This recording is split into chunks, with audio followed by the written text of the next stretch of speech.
سورہ نمبر 18 سورہ کہف دیکھتے ہیں. سورہ کہف بڑی مشہور اور معروف صورت ہے. صرف اگر اتنا کہہ دوں کہ نبی اکرم صلی اللہ علیہ وسلم نے تاکید کی کہ جمعہ کو پڑھا کرو ایوری فرائیڈے، تو میں سمجھتا ہوں اتنا ہی ہمارے لیے کافی تھا، بٹ اس کے کئی فضائل آتے ہیں الحمدللہ. سورہ نمبر 18 سورہ کہف کی جو فضیلت آتی ہے وہ یہ ہے، جو شخص اس کی ابتدائی 10 آیتوں کو حفظ کر لیں گا اور تلاوت کریں گا دجال کے فتنے سے محفوظ رہیں گا، دجال کے فتنے سے محفوظ رہیں گا. اور سورۃ الکہف کی ابتدا میں نوجوانوں کا واقعہ آتا ہے جو اپنے وقت کے بادشاہ کی فتنے سے محفوظ رہے، جس نے اپنے آپ کو معبود رب گاڈ ڈکلیئر کر دیا تھا. پورا واقعہ ہے نا، اصحاب کہف دا پیپل آف دا کیو، غار والے لوگ ہیں نا، پورا واقعہ ہے. اسی سے لفظ سورت کا نام بھی کہف آتا ہے. سورہ نمبر 18 جو اس کی 10 آیتوں کا حفظ کر لیں گا اور اس کی تلاوت کریں گا فتنہ دجال سے بچ جائیں گا. اور آپ کو پتا ہے فتنہ دجال کیا ہے؟ فتنہ دجال وہ فتنہ ہے جس کے تعلق سے حدیث میں آتا ہے کہ آدم علیہ الصلوۃ والسلام اور نوح علیہ الصلوۃ والسلام نے اپنی قوم کو اس سے ڈرایا، حالانکہ ان کے زمانے میں آنے والا نہیں تھا، وہ آخری نبی کے آئے تک نہیں آنے والا تھا، ہے نا، اور آخری نبی کے دور میں بھی نہیں آنے والا تھا، ان کے امتیوں میں آنے والا تھا، اور وہ بھی ہر امتی پہ نہیں آنے والا تھا، جو زمانے کے آخر وقت میں رہیں گے، جو ایمان کے اعتبار سے بڑے کمزور ہوں گے، تو ان میں جو مضبوط ہوں گے وہ بچ جائیں گے صرف، ہے نا، ٹیسٹ ہوگا ایک طرح سے، امتحان. تو فتنہ دجال کا فتنہ وہ فتنہ ہے کہ آدم علیہ السلام، نوح علیہ السلام نے، اور حدیث میں آتا ہر نبی نے اپنی قوم کو اس سے ڈرایا ہے. اور جب اللہ کے رسول صلی اللہ علیہ وسلم نے علامت قیامت بیان کی نا، حدیث میں آتا، راوی کہتے ہیں فجر کی نماز کے بعد نبی اکرم صلی اللہ علیہ وسلم نے کہا کہ میں تم سے نہ کہتا تھا دجال کے بارے میں، تمیمت داری جو کرسچن تھے، عیسائی تھے، وہ آج میرے پاس پہنچے 1 مہینے کے سفر کے بعد، اور انہوں نے مجھ سے ایک واقعہ بیان کیا، چونکہ وہ ایمان بھی لائے ہیں اس چیز کو دیکھنے کے بعد، اسلام قبول کر لیا ہے، اور انہوں نے دجال سے ملاقات کی ہے. میں نہ کہتا تھا تم سے. اور اس کے بعد نبی اکرم صلی اللہ علیہ وسلم سناتے گئے. راوی کہتے ظہر کا وقت آ گیا، ہم نے ظہر کی نماز پڑھی، پھر علامت قیامت اب بتاتے گئے. عصر کا وقت آ گیا، ہم نے عصر کی نماز پڑھی، پھر علامت قیامت بتاتے گئے. اور صحابہ کہتے ہیں جب پوری علامتیں آپ نے ہم کو دن بھر میں بتا دی تو ہم اتنے خوف زدہ ہو گئے کہ کسی جھاڑی کے پاس سے جاتے ڈر لگنا شروع ہو گیا. کسی جھاڑ کے پاس سے ڈر لگتا تھا کہ دجال نکل کے آنا جائے، اللہ اتنا ڈرا، دجال اتنی خطرناک چیز. اور اس سے سیفٹی کے لیے صرف 10 آیتیں یاد کرنا ہے، 10 جملے، 10 سینٹینسز یاد کر لو، محفوظ. اب آپ بولیں گے 10 جملوں سے کیسا محفوظ ہو سکتا ہے انسان؟ ہو سکتا ہے. 10 جملے کے معنی اور مفاہیم. ابھی تو میں کہہ رہا ہوں نا، قیامت تک قرآن اپنے عجیب و غریب معجزے دکھاتا رہے گا. قرآن دیکھیے، ہر نبی کو اللہ نے قوم کے پاس بھیجا، قوم ایمان بغیر معجزے کے نہیں لائی، میریکل کے، تو اللہ تعالیٰ نے اب چونکہ نبی نہیں بھیجیں گا تو ایک ایسا معجزہ میریکل قرآن بھیج دیا ہے جو ہر دور میں اپنے آپ کو معجزہ ثابت کر کے رہیں گا، ہر ایج میں ثابت کریں گا. نبی اکرم صلی اللہ علیہ وسلم کے زمانے میں عربی اور لغت کا ایج تھا، شاعری کا ایج تھا، قرآن نے ثابت کیا.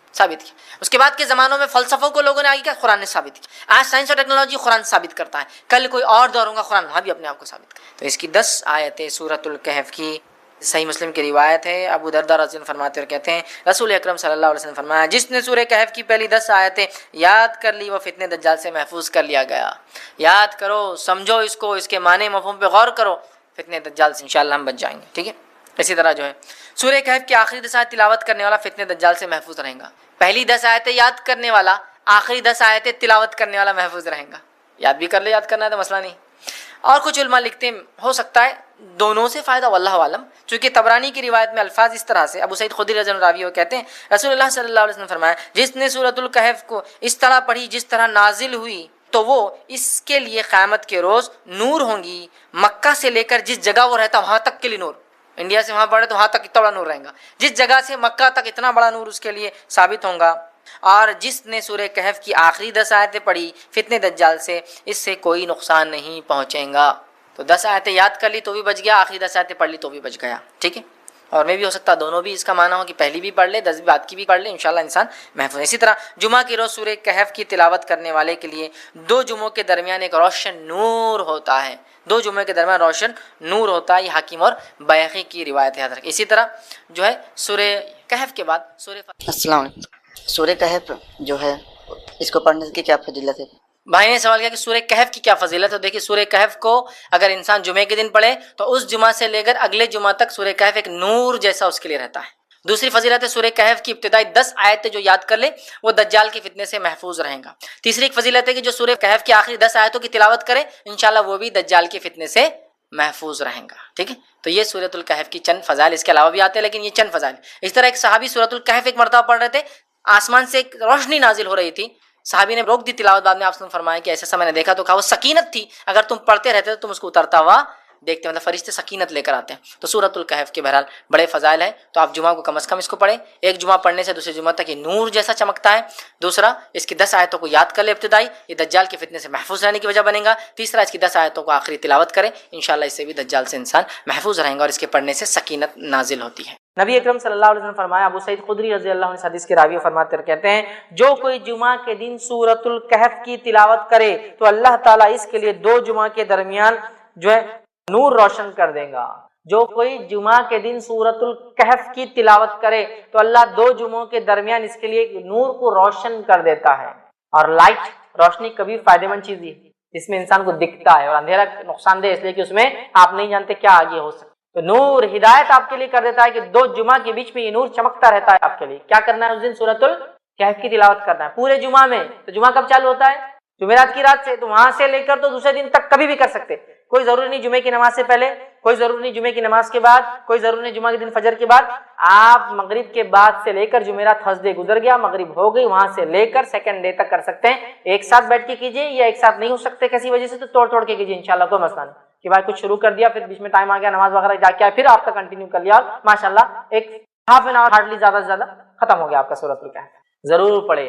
اور سورۃ الکہف جب سب سے افضل اور سب سے عظیم دن میں پڑھنے کا حکم دیا جا رہا ہے تو میں آپ سے یہ کہوں گا سورۃ الکہف کی تفسیر پر بھی ذرا غور کرے کہ کیا وہ سندیش, کیا میسج اور کیا پیغام ہے سورت کے اندر کی سب سے عظیم اور سب سے افضل دن اس کو پڑھنے کا حکم دیا جا رہا ہے. جب آپ اس کو پڑھیں گے تو بہت ساری باتیں آپ کو پتہ چلیں گی. سورۃ الکہف کے اندر بہت سارے خزانے ہیں چھپے ہوئے, یاد رکھیے, جن کو آپ جب پڑھیں گے جمعہ کے اور سب سے افضل دن تو اس کو یاد رکھیں گے کہ یہ کیا ہے. اس کی پہلی 10 آیتوں کی صرف فضیلت یہ ہے اس سورۃ الکہف کی کہ جو اس کو تلاوت کرتا ہے کس سے محفوظ رہیں گا, دجال کے فتنے سے محفوظ رہیں گا. اور دجال کا فتنہ کیا ہے, صرف ایک روایت رکھتا ہوں اس تعلق سے کہ اللہ کے رسول صلی اللہ علیہ وسلم فرماتے ہیں نوح علیہ السلام سے لے کر تمام انبیاءوں نے مجھ سے پہلے تک, مطلب آپ صلی اللہ علیہ وسلم پہلے تک دجال کے فتنے سے اپنی قوم کو ڈرایا ہے.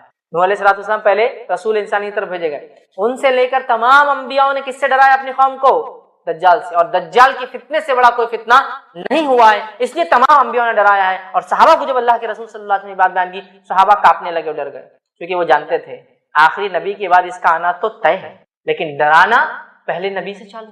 پہلے رسول ڈرا رہے ہیں اپنی قوم کو دجال کے فتنے سے, کتنا ڈینجرس فتنہ, اس سے بچ سکنا. پہلی 10 آیتوں کی فضیلت, کچھ نہ کچھ تو پیغام ہے ان 10 آیتوں میں. کھولیے اس پیغام کو, جائیے اس کی تفسیر اور اس کی گہرائیوں میں, پھر پتہ چلے گا کیا اسٹرانگ میسج اللہ دے رہا ہے, کیا سگنلز پاس کیے جا رہے روز قیامت جو سب سے بڑا فتنہ آنے والا ہے اس سے بچنا ہے. تو یہ ہے میرے طرف سے پیغام اور ہدایت. دیکھو, ڈیکوڈ کرو اس کے پیغاموں کو, ان میسیجز کو دیکھو, اس کی تفصیلات میں جاؤ, اس کی تشریح میں جاؤ, اس کی گہرائیوں میں جاؤ, اور اپنے آپ کو اور اپنے آنے والی نسلوں کو دجال کے فتنے سے بچا لو. وہ دجال جو عظیم آنے والا ہے سب سے بڑا, اس کے علاوہ چھوٹے موٹے دجال تو انشاءاللہ یوں نکل جائیں گے. سب سے بڑے فتنے کا اس کے اندر حل ہے 10 آیتوں میں. ایک روایت میں کہ پہلی 10 آخری 10 کی بھی الفاظ ہے ایک حدیث کے اندر کہ آخری 10 بھی دجال کے فتنے سے نجات ہے. سمجھا. سورۃ الکہف پڑھیے. نوجوانوں کے واقعے سے چالو ہوتی ہے جو اپنے رب پر ایمان لائے اور پھر وہ اپنی جانوں کو بچانے ایک گفا میں چھپ گئے. رب العزت نے ان کو نشانی بنا دی. جب اٹھے پتہ نہیں کتنے 100 سال بعد, عرصہ ختم ہو چکا تھا, لوگ ایمان لا چکے تھے. یہ ایمان لائے تھے, کوئی ایمان والا نہیں تھا. جب یہ اٹھے دینوں سے تو سب ایمان والے تھے. لوگوں نے پہچان لیا, کہا اچھا تم تو وہ تمہارے قصے مشہور تھے, لوگ بولتے تھے کچھ نوجوان چلے گئے, وہ تم پہچان لیا. لوگ پڑھیے سورت. اس دن خاص کیا ہوتا ہے جب یہ پڑھ لیتے ہیں آپ تو ایک جمعہ سے دوسرے جمعہ ایک نور آپ کے لیے روشن کر دیا جاتا ہے. یہ سورۃ الکہف کی فضیلت ہے, خاص طور سے جمعہ کے دن پڑھے جانے کے لیے. ٹھیک ہے. آئیے اب اس اوپر والی حدیث میں ایک جو نقطہ ہم کو اضافی ملا, اس سے پہلے کی حدیث میں بھی سیم تھا. آدم علیہ السلام پیدا کیے گئے, توبہ کیے, جنت میں ڈالے گئے, دنیا میں بھیجے گئے, انتقال ہوا اسی دن. یہ باتیں تو پتہ چل گئی ہم کو, لیکن ایک اضافی چیز تھی اس کے اندر, وہ یہ تھی اس میں گھڑی آتی ہے, ایک ٹائم ہے جس میں مانگی گئی دعا اللہ رد نہیں کرتا سوائے حرام چیز نہ مانگی جائے. آئیے اس کے تعلق تھوڑی سی تفصیلات دیکھتے ہیں. ابو داؤد کی روایت ہے, نبی اکرم صلی اللہ علیہ وسلم فرما رکھا جمعہ کا دن 12 ساعت میں جو ہے 12 گھڑیاں اس کے اندر ہوتی ہے, 12 پارٹس جس کو بول لیجیے عام زبان میں. ٹھیک. تو اللہ کے رسول صلی اللہ علیہ وسلم فرماتے جمعہ کے دن میں 12 ساعت ہے, 12 گھڑیاں ہیں. 12 گھڑیاں ہیں یا 12 گھڑیوں کا ہوتا ہے. اس میں ایک گھڑی ایسی ہے کہ مسلمان اس گھڑی کو پا کر اللہ سے جو مانگتا ہے تو اللہ اسے ضرور دیتا ہے, لہذا اسے تم عصر کے بعد آخر گھڑی میں تلاش کرو. جمعہ کا دن 12 گھڑیوں میں آپ نے فرما رہے تقسیم ہوتا ہے. اس میں ایک گھڑی ایسی ہے جس گھڑی کے اندر سمجھا, جس گھڑی کے اندر جو مومن دعا مانگتا ہے اللہ اس کی دعا کو رد نہیں کرتا ہے, اور اس گھڑی کو تم عصر کے بعد تلاش کرو، یہ آپ سے فرماتے ہیں، اور تم عصر کے بعد آخری گھڑی میں اس کو تلاش کرو۔ تو گویا جمعہ پورا دن ہے، پورے دن میں عصر کے بعد سے لے کر، اور ہم جانتے ہیں نا دن کب بدلتا ہے، تو میں سمجھ رہا ہوں علم ہوگا، دن مغرب سے بدلتا ہے اسلام میں، رات کے 12 بجے کے چکر میں مت جائیے، ٹھیک ہے، مغرب سے دن بدلتا ہے۔ اس کی دلیل کیا ہے؟ بہت زیادہ تفصیلات میں نہیں جاؤں گا۔ جب رمضان کا مہینہ آتا ہے تو پہلے کیا پڑھتے ہیں؟ تراویح، اور بعد میں روزہ رکھتے ہیں نا، تو مغرب ہوتے ہی چاند دکھ گیا، رہے رمضان شروع ہو گیا، اب تراویح ہوں گی آج، سمجھے آپ؟ ٹھیک ہے، تو مغرب سے شروع ہوتا ہے، اسی لیے جمعہ سے ایک دن پہلے کو اردو زبان میں کیا بولتے ہیں؟ جمعرات، جمعہ کی رات آنے والی ہے، آگاہ ہو جاؤ، ٹھیک ہے، اسی اس کو بولتے ہیں جمعرات، کہ جمعہ کی رات ابھی آ جاتی، یہ دن اہتمام کرو اس کا، ابھی سے پالو۔ تو گویا جمعرات کی رات، تھرسڈے کے دن مغرب سے جمعہ شروع ہوتا ہے، اسی لیے اس کو اردو میں جمعرات بولتے ہیں، جمعہ کی رات آج آ جاتی ہے ایک دن پہلے، پھر جمعہ آتا ہے۔ اب جمعہ کے دن عصر کے بعد آپ سے فرمایا اس کو تلاش کرو، تو جمعہ کے دن عصر کے بعد بولے تو دن کب ختم ہوتا ہے؟ مغرب میں، مغرب سے کیا لگیں گا؟ یوم السبت، ہفتہ لگ جائیں گا، سنیچر لگ جائیں گا، ٹھیک ہے، تو گویا عصر سے مغرب کے بیچ میں ہے۔ اس گھڑی میں مانگی گئی دعا کو اللہ رد نہیں کرتا سوائے حرام چیز نہ مانگی جائے، ڈن۔ بہت سارے لوگ مصیبتوں سے، بیماریوں سے، تکلیفوں سے، پریشانیوں سے، جسمانی پریشانیوں سے، گھریلو پریشانیوں سے، مالی پریشانیوں سے پریشان ہیں، بس اٹھا لیجیے اس دن کا فائدہ، منا لیجیے اس دن کو، حقیقت میں منا لیجیے اپنے رب کو، کروا لیجیے اپنی دعا قبول، رد نہیں کرتا اللہ مومن کی دعا سوائے حرام چیز نہ ماننا۔ تو آپ سے فرماتے ہیں اللہ ضرور دیتا ہے، لہٰذا اسے تم عصر کے بعد آخری گھڑی میں تلاش کرو۔ تو دیکھیے آپ کتنی فضیلت ہے اس یوم الجمعہ کی، جمعہ کے ایک دن کی، یاد رکھیے۔ تو آپ کوئی انسان یہ گھڑی کو کبھی غلطی سے بھی ضائع نہ ہونے دیں، خوب فائدہ اٹھائے اس گھڑی کا، یاد رکھیے، ٹھیک ہے۔ تو اللہ تعالیٰ نے جمعہ کے دن میں بھی عصر کے بعد کے وقت کوئی خاص فضیلت دی تھی جمعہ کے دن کے، تاکہ اس میں کیا جائے عمل بہت بہترین ہوتا ہے، دعا کے اعتبار سے قبول ہو جاتا ہے۔ اور جمعہ کب سے چالو ہوتا ہے میں تفسیر رکھ چکا ہوں، یہ تھرسڈے کے دن مغرب سے سورج غروب ہونے سے لے کر فرائیڈے کے دن سورج غروب ہونے تک چلتا ہے۔ اس کو اردو میں جمعرات کی رات، جمعرات ہی ایکچولی وہ جمعہ کی رات ہی ہے، جمعرات کی رات سے لے کر ہفتہ لگنے سے پہلے جمعہ کی مغرب تک ہوتا ہے، یاد رکھ، ٹھیک، تو اس میں پالے۔ اسی طرح جو ہے ابو داؤد اور حاکم اور نسائی کی روایت ہے، اس روایت کے اندر ہے اسے عصر کے بعد آخری ساعت میں تلاش کرو۔ تو گویا عصر کے بعد آخری حصے میں یہ وقت آتا ہے جس میں ہم خوب دعائیں کریں، یاد رکھیں۔ تو یہاں پتہ چلا کہ عصر کے بعد ہم کو یہ دعا کرنا چاہیے، اور مسلمہ کے پاس ایسی کوئی چیز نہیں، یاد رکھیں۔ یقیناً جو بات میں کہہ رہا ہوں یہ کوئی نئی چیز نہیں، یاد رکھیں۔ نبی اکرم صلی اللہ علیہ وسلم جب تک دنیا میں تھے تو اللہ رب العزت آپ کو وحی کے ذریعے گائیڈ کرتا تھا۔ تو اب نبی اکرم صلی اللہ علیہ وسلم دنیا سے جانے والے تھے، سلسلہ وحی کا رکنے والا تھا، تو اللہ کے رسول صلی اللہ علیہ وسلم نے ہم کو الٹرنیٹ کیا دیا تھا؟ اللہ رب العزت نے ہم کو کیا دیا کہ نبی اکرم صلی اللہ علیہ وسلم کے دنیا کے جانے کے بعد ہم لوگ کیسے کریں گے کام؟ ایشوز، مسائل، پرابلمز تو آنے والے ہیں، آگے بھی آتے رہیں گے، تو سلوشن کیا ہے اسے کیسے نکالیں گے ہم؟ تو اللہ رب العزت نے نبی اکرم صلی اللہ علیہ وسلم کی حیات میں ہی وہ طریقہ کار بتا دیا تھا، یاد رکھیں، کہ امت اپنے مسائل کیسے نکالیں گی۔ اور آیت کا ایک حصہ ہے جو میں نے آپ کے سامنے تلاوت کی، اللہ رب العزت یاد رکھیے اس آیت کے اندر سورہ آل عمران سورہ نمبر 3 اور آیت نمبر 159 اس میں اللہ فرماتا ہے اور کہتا ہے، جو آیت میں نے تلاوت کی تھی، اللہ فرماتا ہے وَشَاوِرْهُمْ فِي الْأَمْرِ، اے نبی صلی اللہ علیہ وسلم جب کوئی مسئلہ ہو جائے تو ان صحابہ کے ساتھ بیٹھ کے مشورہ کر لینا۔ وَشَاوِرْهُمْ فِي الْأَمْرِ مطلب اب آگے کیا پلاننگ کرنا ہے، آپ صحابہ کے ساتھ بیٹھنا اور اس کو پلان کر لینا۔ فی الامر فاذا عزمت فتوکل علی اللہ، اور جب آپ کوئی فیصلے پہ پہنچ جائے، جب کوئی آپ مصمم ارادہ پھر کر لے، جو مشورہ آ جائے گا اس بیسس پہ جب آپ کو فیصلہ کر لے، پھر اللہ پر توکل کر لینا، اس کے بعد اللہ پر بھروسہ کر لینا۔ ان اللہ یحب المتوکلین، اس لیے کہ اللہ تعالیٰ اس پر توکل کرنے والوں کو پسند کرتا ہے۔ آگے بات تو کیا کہا؟ مشورہ کر لینا۔ نبی اکرم صلی اللہ علیہ وسلم ہے اور ایک قلعے کا جو ہے گھیراؤ کیا جا رہا ہے، یہودیوں کا قلعہ ہے، نبی اکرم صلی اللہ علیہ وسلم جس سے موجود ہے، اور آپ صلی اللہ علیہ وسلم صحابہ سے کہتے ہیں کہ فلاں جگہ ہم پڑاؤ ڈالیں گے۔ ایک صحابی کہتے ہیں کہ اللہ کے رسول صلی اللہ علیہ وسلم میرا مشورہ ہے کہ پڑاؤ یہاں نہیں وہاں ڈالیں گے۔ کہا کیوں؟ کہا کیوں؟ تو کہ اللہ کے رسول ہم جن یہودیوں سے لڑنے آئے ان کے پاس جو ہتھیار ہے وہ اتنے اچھے ہیں کہ وہ یہاں تک اس کی رینج ہے، یہاں تک وہ ہتھیار پہنچ جاتے جہاں خیمے کی آپ بات کریں۔ اللہ کے رسول فرمایا ٹھیک ہے ہم خیمہ پیچھے لگائیں گے۔ دیکھیے ایک صحابی کے مشورے پہ بات ہوئی۔ جنگ احد کے لیے نبی اکرم صلی اللہ علیہ وسلم مشورہ کرتے ہیں صحابہ سے کہ میرے صحابہ کیا کہتے ہو، اندر رہ کے ڈیفنس کرے، باہر جا کے آفینسو لڑائی کرے؟ صحابہ کہتے ہیں جو نوجوان صحابہ تھے اللہ کے رسول ہم باہر جائیں گے اور لڑیں گے۔ اس کے بعد اللہ کے رسول نے کہا ٹھیک ہے ہم باہر جا کے لڑیں گے۔ آپ کا بختر، آپ کا جو چیسٹ کے لیے گارڈ آتا تھا وہ جب لگایا جا رہا تھا تو کچھ صحابہ جو بزرگ عمر کے تھے انہوں نے کہا کہ تم نے کیا کر دیا، یہ نبی اکرم صلی اللہ علیہ وسلم باہر جائیں گے ان کی جان کو خطرہ ہے، تو یہ بہت پھر شرمندہ اور نادم، اور فوراً دوڑے کہا اللہ کے رسول ہم چاہتے ہیں کہ وہ ڈیسیجن آپ واپس لے لے جو ہم نے مشورہ دیا تھا آپ کو کہ باہر نکل کے لڑیں گے، چونکہ آپ کی جان کا اب ہم کو ڈر لگ رہا ہے۔ تو اللہ کے رسول نے فرمایا کوئی نبی کی شان کے لائق یہ بات نہیں ہے کہ وہ ایک بار بختر پہن لے، جنگ کے لیے تیار ہو جائے تو پھر وہ جنگ کیے بغیر پیچھے ہٹے، اب نہیں ہو سکتا یہ، تو فیصلہ ہو گیا صحابہ کا مشورہ۔ تو ہم کو وہی کا سلسلہ تو بند ہو گیا، اللہ رب العزت نے قرآن اور سنت کے ذریعے قیامت تک آنے والے سارے مسئلے میں ہم کو گائیڈ کر دیا، لیکن کچھ مسائل آتے رہیں گے امت کے سامنے، تو کیسے حل کریں گے امت؟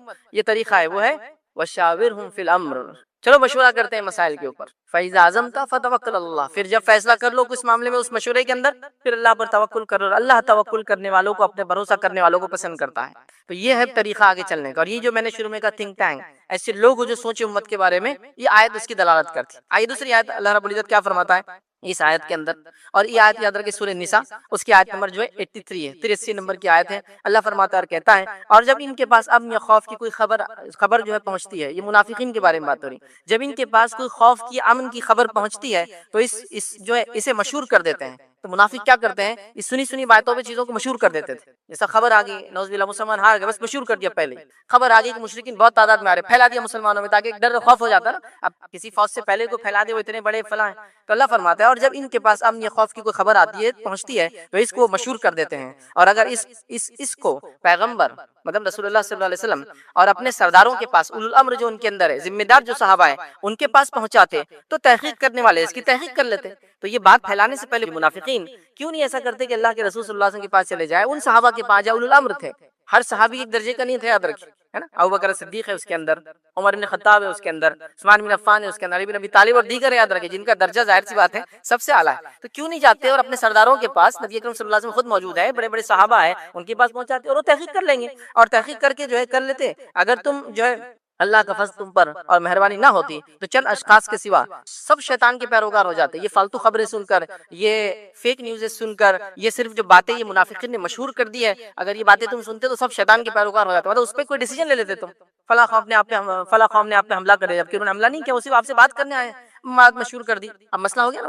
تو یہاں اللہ رب العزت فرما رہا ہے کہ پھر کیوں نہیں بات جو ہے بڑوں کی طرف پہنچائی جا رہی، کیوں نہیں بات اللہ کے رسول کے پاس پہنچائی، کیوں نہیں صحابہ کے پاس جو اس کے اندر اولو الامر ہے، ذمہ دار ہے، پھر وہ تحقیق کریں گے اور آپ کو اس کا تحقیق کرنے کے بعد بتائیں گے ایسا نہیں ہے جو تم بول رہے ہو۔ تو آج مسئلہ وہی یاد رکھیے، امت کے پاس کوئی ایسا گروہ، کوئی ایسا طبقہ، کوئی ایسی آرگنائزیشن، کوئی ایسی تنظیم نہیں ہے، میں یہ نہیں کہہ رہا ہوں بالکل نہیں ہے، لیکن اس کی کیا حالت ہے اور اس کا کیا حال ہے، بہرحال اب میں آپ کو کیا بتاؤں، نہ ان تنظیموں کے نام کبھی آپ نے سنے ہوں گے، نہ ان کے ذمہ داروں کے نام کبھی آپ کو پتا ہوں گے، نہ قوم کو انہوں نے کوئی ایسا ڈیسیجن دیا ہوگا جس کو قوم لے کر کہے کہ ہاں یہ ہے، نہ ان کے پاس ڈیسیجن میکنگ کی کوئی صلاحیت ہے، نہ قوم کے پاس سننے کا ذرہ برابری جذبہ ہے۔ اس قوم کا المیہ یہ ہے کہ اس کے اندر جس کو ہم کہیں گے وہ لوگ اپنے آپ کو زیادہ تعداد میں سمجھتے ہیں جن کے پیچھے دوسرے لوگ چلے، مطلب قوم کسی کے پیچھے چلنا پسند نہیں کرتی، ہر آدمی یہ چاہ رہا ہے کہ میرے پیچھے لوگ چلے، یہ سب سے بڑا مسئلہ ہے۔ تب کیسے ہوگا اس معاملے میں، یاد رکھیں۔ تو آج مسلمانوں کے پاس کوئی تھنک ٹینک نہیں ہے، کوئی انٹرنیشنل نیشنل لیڈرشپ نہیں ہے، کوئی ریلیجیس، پولیٹیکل یا سوشل لیڈرشپ بھی نہیں، یاد رکھیں۔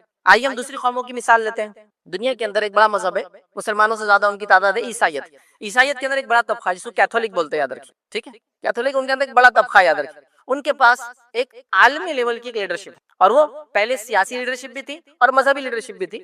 پچھلے 100 سال پہلے ان کو الگ کر کے ان کو سیاست سے الگ کر دیا گیا، وہ صرف مذہبی لیڈرشپ ہے، اور اس لیڈرشپ کو کہتے ہیں پوپ، پاپائیت بولتے ہیں، پاپا بھی بولتے ہیں، یاد رکھیے اس کو، عربی کے اندر یا اردو کے اندر۔ تو پوپ جو ہے ان کا، یہ پہلے ریلیجیس لیڈر بھی تھا، اور جس کو کہتے ہیں یہ پولیٹیکل لیڈر بھی تھا، یاد رکھیے۔ جب اس کو ریلیجیس لیڈرشپ کی اس کی الگ کر کے کہا کہ تم سیاست کو چھوڑ دو، الگ ہو جاؤ، تو انہوں نے ڈیمانڈ کیا، تو ان کو ایک ملک ہی بنا کے دے دیا گیا جو دنیا کا سب سے چھوٹا ملک ہے، اس کو بولتے ہیں ویٹیکن سٹی۔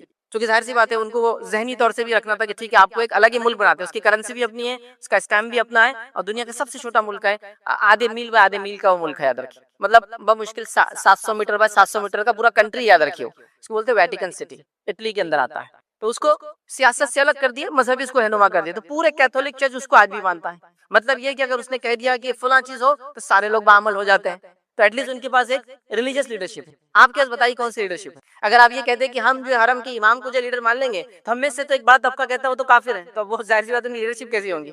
ایک بڑا مسلمانوں کا طبقہ کہتا ہے کہ ان کے پیچھے تو نماز ہی نہیں ہوتی، حج عمرے کو جاتے ہیں تو الگ سے نمازیں پڑھتے ہیں، تو اب وہ لیڈرشپ بھی فیل ہو گئی. اب کس کو آپ لیڈر مانیں گے؟ مطلب ویٹیکن سٹی ان کا ایک چرچ ہے، اس کی ایک بہت مقدس جگہ ہے ان کے اعتبار سے، تو وہ اس کے لیڈر کو دنیا کا عالمی لیڈر مانتے ہیں. آپ کے پاس کیا ہے؟ آپ تو حرم کے امام کو مسلمان نہیں ماننے کو تیار. اکثر لوگ ان کے پیچھے نماز نہیں ہوتی، وہ تو فلاں ہے. اور مطلب آپ کا اور ہم امت مسلمہ اکثریت کا یہ کہنا ہے کہ نعوذ باللہ اللہ تعالیٰ اپنے گھر کی بھی حفاظت نہیں کر پایا اور وہاں ایسے لوگوں کو مسلط کر دیا جن کے پیچھے میری نماز ہی نہیں ہوتی ہے. اللہ اللہ، اب کیا کریں گے امت بتائیے؟ تو امت کا یہ حال ہے. تو یہ ہوا ریلیجس لیڈرشپ. اب سیاسی لیڈرشپ تو مجھے بتانے کی ضرورت ہی نہیں آپ کو. عالمی سطح پر کس کو بتائیں گے آپ کہ یہ ہمارا رہنما ہے؟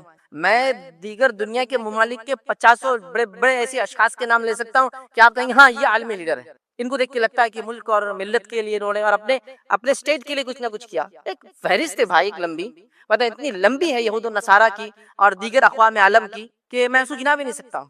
آپ کو ایسا بتائیے چلیے مسلمان دنیا کے اندر، عالم اسلام جس کو عام زبان میں کہتے ہیں، مسلم دنیا کے اندر، جس کے اندر کم و بیش 50 سے زائد 56 سے 57 ملک ہیں، ان 56 سے 57 ملک کا ایک رہنما بتائیے جس کو آپ کہیں گے یہ ہمارا پولیٹیکل لیڈر ہے یا یہ سیاسی فکر ہم سمجھتے ہیں اور یہ سیاسی فکر صحیح ہے. بتائیے آپ. ہر طبقہ دوسرے طبقے کو جو ہے کافر، منافق اور ان کے پیچھے تو نہیں چلا سکتا. تو آپ کے پاس نہ ریلیجس لیڈرشپ باقی رہی، نہ سوشو پولیٹیکل لیڈرشپ باقی رہی. مطلب وہ رہنمائی یا وہ لوگ جن کو آپ سوچیں کہ ہاں یہ سوچتے ہمارے بارے میں اور یہ چاہتے ہیں. بلکہ عالمی سطح پر ہمارے ممالک کا یہ حال ہے. یہ تھنک ٹینک نہیں ہونے کا نتیجہ یاد رکھیں. نبی اکرم صلی اللہ علیہ وسلم، خلفاء راشدین، صحابہ کا دور 110 ہجری تک چلا. یاد رکھیں صحابہ کا دور، تابعین کا دور 250 سال، اس کے تبع تابعین کا دور. یاد رکھیں ان ادوار کے اندر آپ دیکھیں گے مسلمان دنیا کے لیڈر تھے، یہ پالیسی میکر تھے، دنیا ان کے مطابق چلتی تھی، یہ دنیا کے حاکم تھے. یاد رکھیں دنیا جو بستی تھی اس زمانے میں وہ میجر حصہ ان کے پاس تھا. مطلب جس پہ دنیا بستی تھی، ہیومن سیویلائزیشن جہاں جہاں تھی، جہاں بستی تھی، وہ سب ان کے کنٹرول میں تھا. یاد رکھیے سمجھ لیجیے آپ صلی اللہ علیہ وسلم دنیا جانے کے 200 سال بعد کا یہ حال ہے. اور وہاں سے پھر وہی سلسلہ الحمدللہ تقریباً 15ویں 16ویں صدی تک چلا. اس کے بعد زوال کا دور چالو ہوا. پھر یورپین سائروں نے کولونائزیشن کیا اور پھر مسلمان ممالک کو ٹکڑے ٹکڑے کر کے بانٹ لیا. تم یہ لے لو، تم وہ لے لو، تم وہ لے لو. مطلب مسلمانوں کی جان مال عزت اور ممالک جو ہے یہ ایک کیک کی مانند تھا. جو آ رہا ہے بس کاٹ رہا ہے، جتنا حصہ لینا چل تو کالے، اتنا حصہ اس کو دے دے، بچاؤ پھینک ڈالو، ان کی ضرورت نہیں. یہ حال کیا پھر. یاد رکھیں ہم بھول گئے. یاد رکھیں سب بھول گئے. یاد رکھیں کوئی لیڈر نہیں ہے، کوئی لیڈرشپ نہیں ہے، نہ کوئی ریلیجس لیڈرشپ ہے، نہ کوئی سوشل لیڈرشپ ہے، نہ کوئی پولیٹیکل لیڈرشپ ہے، کچھ بھی نہیں. یاد رکھیں ہمارے پاس. کیوں امت اس حالت میں پہنچی؟ یاد رکھیں کیسے اس حالت کو دور کیا جائے. فیوچر پلاننگ کیسی کریں گے امت؟ بتائیے کل کیا ہونے والا، آپ کیسے وہ کریں گے؟ فلاں مسئلہ آ گیا، کسی کو پتہ بھی نہیں مسئلہ کیا ہے. تعجب کی بات یہ ہے اب کیسے سمجھائے؟ مذہبی رہنماؤں کو جا کے بیٹھ کر بتانا پڑ رہا ہے. اس کا بھی بیٹھنے کا ایک طریقہ ہی بھائی، شیخ کے پاس بیٹھنے کا طریقہ رہتا ہے، دو جان ہو کر بیٹھنا، عزت کے ساتھ بیٹھنا، احترام کے ساتھ بیٹھنا، ان کے وقت کے ساتھ بیٹھنا، ان کے سامنے جا کے بیٹھنا، نظروں کو نیچے رکھنا، پھر انہیں وقت دینا، پھر آپ نے ان کو مسئلہ سمجھانا کہ اب انہوں نے فیصلہ لینا اگلا کیا کرنا ہے. تو اگلا آدمی خود بولتا ہے یہ کیا فیصلہ دیں گا آدمی میرے، جس کو مسئلہ سمجھانے کے لیے مجھے 4 گھنٹے 40 دن لگے پہلے جا کر ٹائم لے کر 4 گھنٹے میں سمجھا پائے، تب بھی ان کو سمجھا اچھا ٹھیک ہے آپ بول رہے تو ہم بول دیتے ہیں. کیا فیصلہ ہوں گا میں نہیں سمجھ پاتا ہوں. امت کا، ان کا مستقبل کا، سیاسی حالات کا، سماجی حالات کا، ٹیکنالوجی وائز جو حالات آ رہے ہیں، چلو باقی چھوڑ دو، سائنس اور ٹیکنالوجی کی ترقی کہاں پہنچ رہی ہے. یاد رکھیے اب کیسے آپ کو کوئی گائیڈ کرے گا کہ کل جو آنے والی ٹیکنالوجی اس میں حلال اور حرام کیا ہے.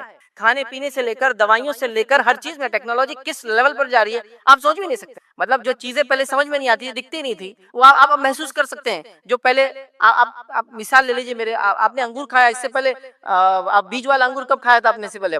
آپ سمجھ. تو سائنس اور ٹیکنالوجی کہاں جا رہی ہے. یاد رکھیے آپ نے سنترا اور موسمبی تو کھائی تھی، لیکن اس کے بیچ کے کتنے فروٹس آ گئے، کتنے اس کسی کینو بولا جا رہا ہے کہ سنترے کی طرف زیادہ، موسمی کی طرف کم فلاں ہے. یہ سب سائنس ٹیکنالوجی کا نتیجہ ہے کہ کئی الگ الگ پھلوں کو ملا کر اگلے پھل دے رہے. اب نیکسٹ پلاننگ یہ کہ کئی جانوروں کو ملا کر اگلی نسل تیار کریں گے. جو جانور کھائیں گے نہیں کھائیں گے ہم پھر پھلوں میں اور سبزیوں میں تو ٹھیک ہے ساری چیزیں حلال ہے ہمارے لیے، لیکن باقی دیگر جانوروں کے اندر تو حلال حرام کا مسئلہ ہے نا کہ فلاں جانور سے فلاں کراس کر کے ہم فلاں بنائیں گے. جینیٹیکل انجینئرنگ جس کو کہتے ہیں، کس لیول پر جا رہی ہو. تو اگلا کیا کریں گے 10 سال بعد جو چیزیں آئیں گی آپ سمجھ رہے ہیں. مطلب ایسی چیزیں آنا چالو ہو گئی. مطلب آپ جیسا پہلے لکڑی استعمال کرتے تھے تو لکڑی کی آپ کوئی چیز بنائیں گے، پلین لیول بنائیں گے، لگائیں گے، وہ ٹائم تو پلائی ووڈ بول کی چیز آ گئی تھی. لکڑی کو لے کے کمپنی میں پروسیس کر کے ایسی پلین تختے بنا دیے جا رہے تھے کہ آپ جیسے کاٹو اور بنا لو. تو آپ کو پتا ہے آج کل گوشت اور میٹ میں بھی ہوتا ہے. مطلب مختلف جانور گوشت لے کے اس کو چٹکا کر مارکیٹ میں بیچا جاتا ہے، اس کو جیلیٹن بولتے ہیں. یاد رکھیں مطلب ایسا ہے کہ آپ جتنے سائز کا میٹ چاہے اتنے سائز کا آپ کو مل جائے گا اور آپ وہ کریں. تو کیا یہ شرن، کیا اس کی حکم ہوگا؟ ابھی آپ کو لگ رہا بہت دور ہے، 10 سال بعد ان چیزوں کو آپ بکتے ہوئے نظر آئیں گے آپ کو مارکیٹ میں. پھر ہمارا مسئلہ کیا ہوگا؟ کون ہم کو جواب دے گا؟ دواؤں کے اندر فلاں فلاں ادویات میں فلاں فلاں چیزیں کون بتائیں گا امت کو؟ کوئی گائیڈنس ہی نہیں کہ فیوچر کیا ہونے والا امت کا کون بتائیں گا؟ کوئی تیاری نہیں امت کی. یاد رکھیں نہ بتانے والوں کو علم ہے، نہ سمجھنے والے شعور حاصل کریں. مطلب جہاں کچھ لوگ ہیں بھی جن کے پاس وہ صلاحیت ہے، وہ لیڈرشپ ہے، وہ سمجھا سکتے ہیں، خواہ ان کے پیچھے چلنے کو تیار نہیں. مسئلہ یہ بھی ہے کیونکہ ہر آدمی کہہ رہا ہے میرے سے زیادہ ہوشیار تو دنیا میں موجود نہیں ہے کوئی. کیسے ہوگا امت کا؟ یاد رکھیے اب اس کے بعد جب لیڈرشپ ختم ہو گئی، یاد رکھیے تھنک ٹینک نہیں رہا ہمارے پاس، انٹلیکچوئلس ہمارے پاس نہیں رہے، ان لوگوں نے آرگنائزیشن کریٹ نہیں کی، تو ہمارے پاس کوئی پالیسی نہیں رہی، یاد رکھیے کہ ہم کیسے جئیں گے، کیا کریں گے، کیا کھائیں گے، کب نہیں کھائیں گے، کیا پڑھیں گے، کیا نہیں پڑھیں گے، کہاں بچوں معصیت اللہ جن چیزوں سے ناراض ہوتا ہے ان کو ڈٹ کر کرتے ہیں، دنیا جن چیزوں سے ناراض ہوتی ہے اس کو چھوڑنے کی کوشش کرتے ہیں، مطلب اللہ جس سے ناراض ہو اس کی اتنی فکر نہیں ہوتی کہ اس کے چھوڑنے سے کیا ہوگا، دنیا اگر ناراض ہوتی ہے، حکومت اگر ناراض ہوتی ہے، ڈپارٹمنٹ اگر ناراض ہوتے ہیں نا، تو پھر ہم اس کے لیے سب کچھ کرتے ہیں، جیسا کہ میں یہ چاہتا ہوں کہ انکم ٹیکس میرے اوپر ریٹ نہ ڈالے، تو لہٰذا میں انکم ٹیکس ڈپارٹمنٹ کو وقتاً فوقتاً تمام وہ چیزیں فراہم کرتا رہتا ہوں اور ٹیکس پے کرتا رہتا ہوں، لیکن وہ خوف